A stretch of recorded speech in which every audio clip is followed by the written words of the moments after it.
L'écrivain C.S. Lewis a dit la chose suivante. Dieu murmure à notre oreille dans le plaisir.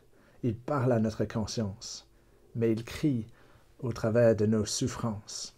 C'est son mégaphone pour réveiller un monde sourd. Mais qu'est-ce que Dieu a à nous dire à un moment pareil? La société s'effondre autour de nous. Tout ce qu'on a connu jusque-là en tant que certitude commence à disparaître autour de nous. Mais qu'est-ce que Dieu peut dire dans une telle situation? Dans cette série de courtes vidéos, nous allons essayer de voir ce que la Bible dit concernant le monde, concernant la vie, concernant le sens de la vie.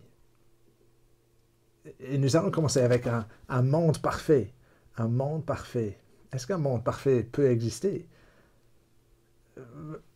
À un moment donné, un monde parfait a existé. Un monde sans souffrance, sans maladie, sans guerre. On a du mal à l'imaginer, n'est-ce pas?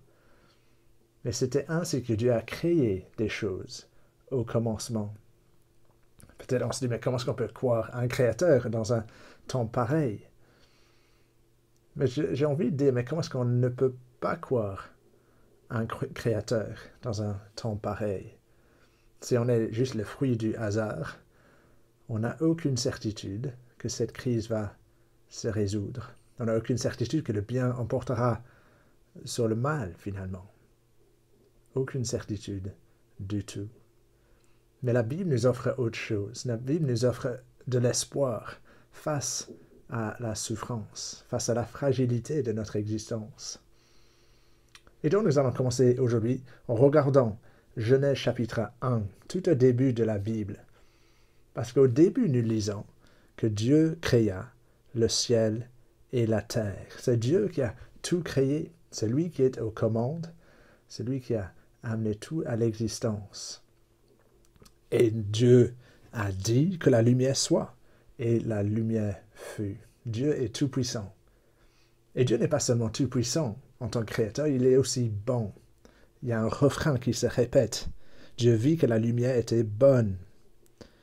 Dieu vit que cela était bon, verset 12. Dieu vit que cela était bon, verset 18. Et puis Dieu crée des êtres humains. Des êtres humains, la cime de sa création. Il les crée à son image pour refléter sa ressemblance. Les êtres humains, nous sommes censés refléter le caractère de Dieu. Et Dieu donne à l'être humain une tâche spécifique, dominer sous l'autorité de Dieu sur la création qu'il a faite. Et après avoir créé l'homme et la femme, il dit ceci. Dieu vit alors tout ce qu'il avait fait, alors c'était très bon. C'était très bon.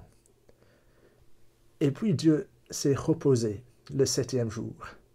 Les êtres humains en parfaite relation avec leur Dieu, dans un monde parfait, sans souffrance, sans maladie, sans guerre. On a du mal à l'imaginer, mais c'est ainsi que les choses étaient au début. Mais qu'est-ce qui s'est passé alors? Pourquoi est-ce que nous ne vivons plus dans ce paradis? Nous allons voir ça dans les vidéos suivantes.